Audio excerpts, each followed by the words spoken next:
want to thank my subscribers to continue supporting me and watch my videos. I've seen many like this video, so thank you very much.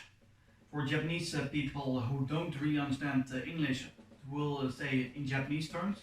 Arigato gozaimashita.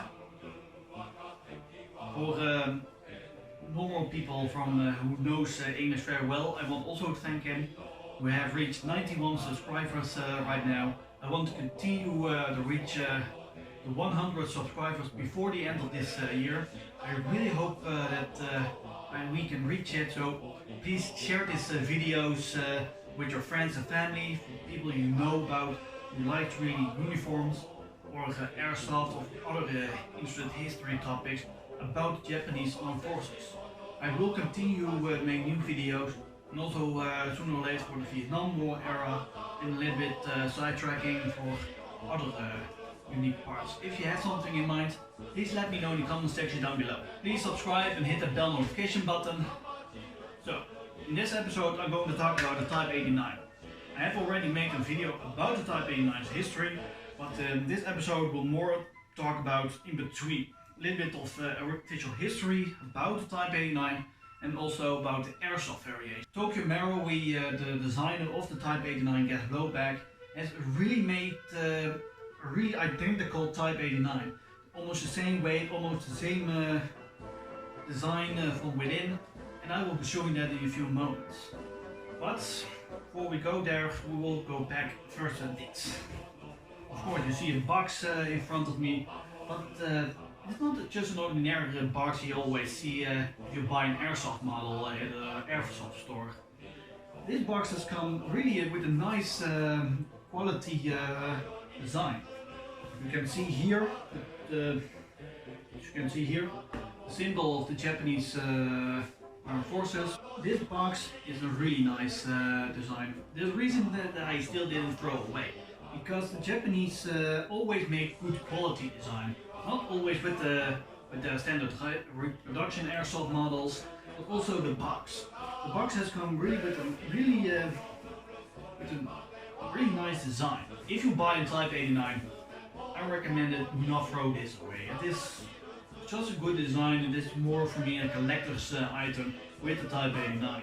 The Japanese were using in the 1964 all the way to this day still a 7.62 meter round, the Type 64.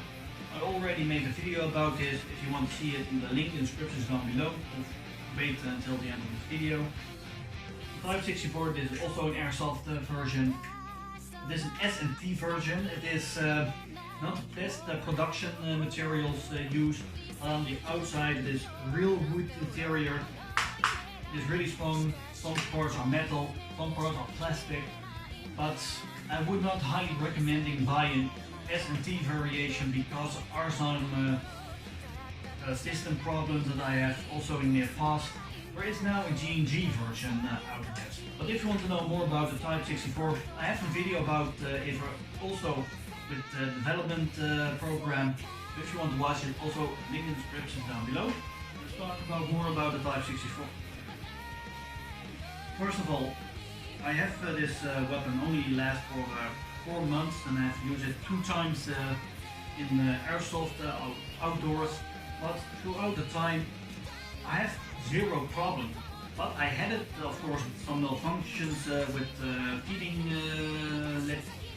But there was a minor issue. It was some stuff between the batteries, and just clean it and it will be okay.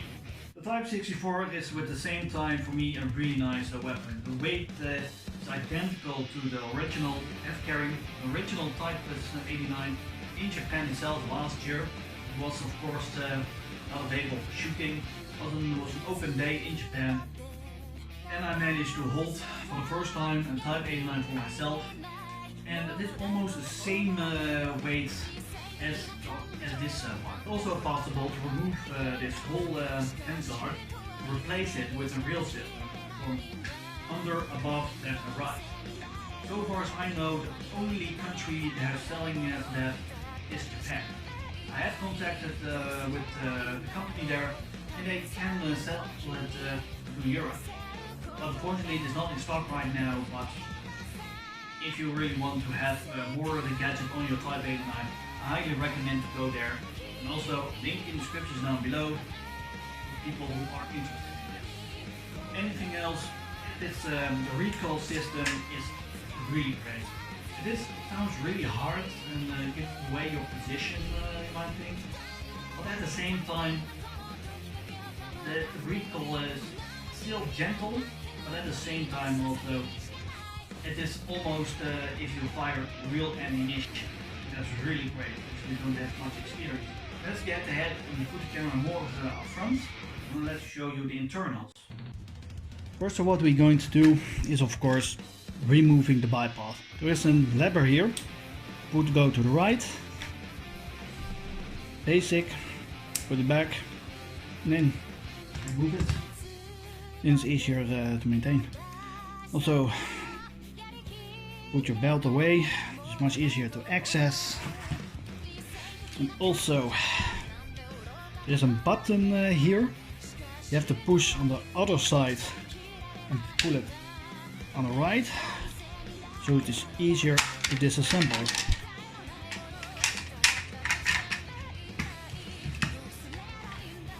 As you can see, two barrels. This is an official barrel from the Type 89. Goes your BBs flying over. And above is, of course, the short-stroke gas piston. When the gas putting in, push the action back, of course. We'll go there in a few moments. But it's really nice to see that the Japanese Tokyo Marui took it so seriously with their official rifle. Not many weapons on the airsoft market has this realism. This is almost identical to the original Type 89. So next part, go push this button here. It will open like an FN FAL. Officially, the FN FAL was the first NATO weapon to open like this. Many say the M16 was the first, but officially the Sturmgewehr SGV-44 from World War II that was developed by the Germans was developed like this way. But officially the FN FAL was the official standard for the most European countries. So we push this forward because there is a button down here. Oh wait, will do different.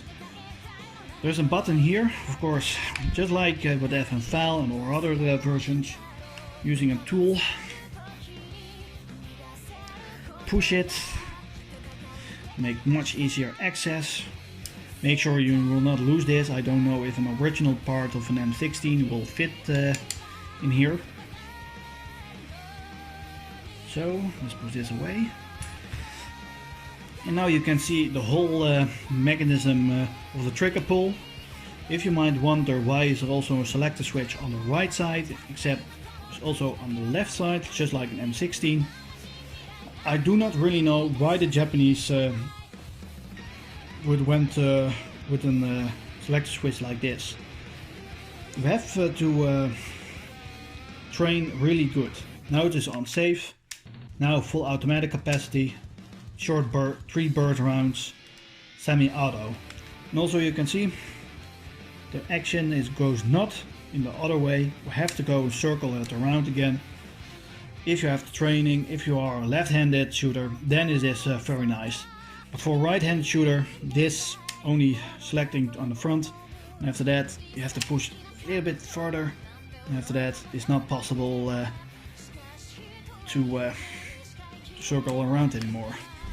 But I got used to this. I had much training with this, and some people complaining about it was a waste of time, a time of development. Many people say, but if you're getting used to this, then it is actually not that bad. So let's push this away and go to the rest of the action. Here we have the rest of it. I do not go part this assembly. I don't want to break anything else. So here we have the dust cover, just like the FMC version or the official AR-18 that was officially developed from this. There is a button here, if the camera can zoom it in. Here's a button, hold this in front, push this down, and the whole system comes back.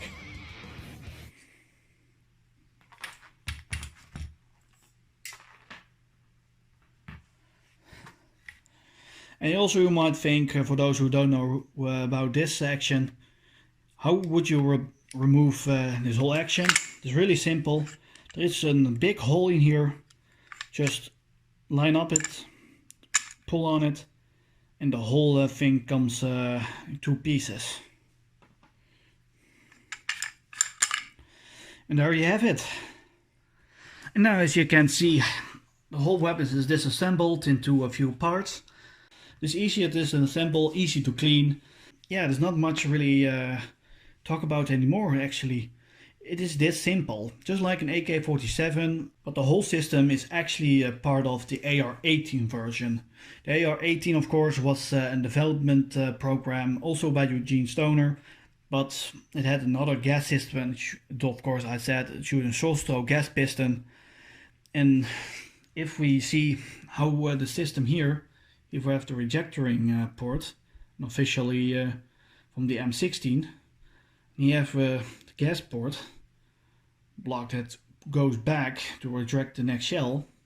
I think also the Galil had some influence development of the Type 89, because the whole metal receiver up here is almost the same with the Galil. The Galil used parts from the M16 and from the AK-47, put this together, and then you have a really good weapon. So I think that not only Eugene Stoner with the AR-18 has influenced the development from Type 89, but I also think that the AK bolt system had something to do with it. I'm not really sure. If someone knows that, please let me know in the comment section down below. It's just a theory. I'm not really sure about it. What we're first going to start is the main heart of the weapon. Put this back in, of course, line up with the action, but not it all the way up front, because our important part must go back. Of course, do not lose this, but if you are afraid of losing this part, if you are afraid of losing this part from the rejectoring, if you have some malfunction, do not worry, it's really tied up. The only way you can lose it is during disassembly. The whole line here prevents losing that catch, only a circle around all the way at the end, but only if a malfunction, this always stop like this, and you have to push it forward. Not really interesting. Also, this is for me a good reliable system.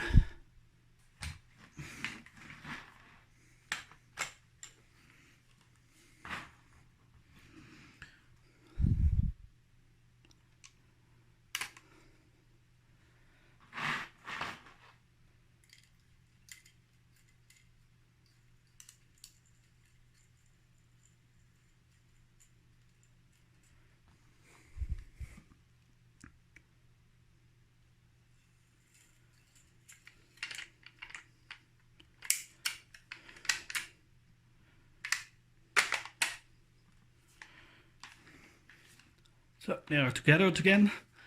Don't worry about this button. It is slightly in an angle, so I don't. So far, I have no problems that the base will open itself.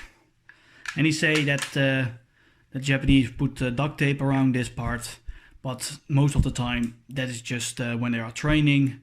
I don't believe that the Japanese self-defense weapons are that bad as they think. Maybe this is one of the best assault weapons in Southeast Asia.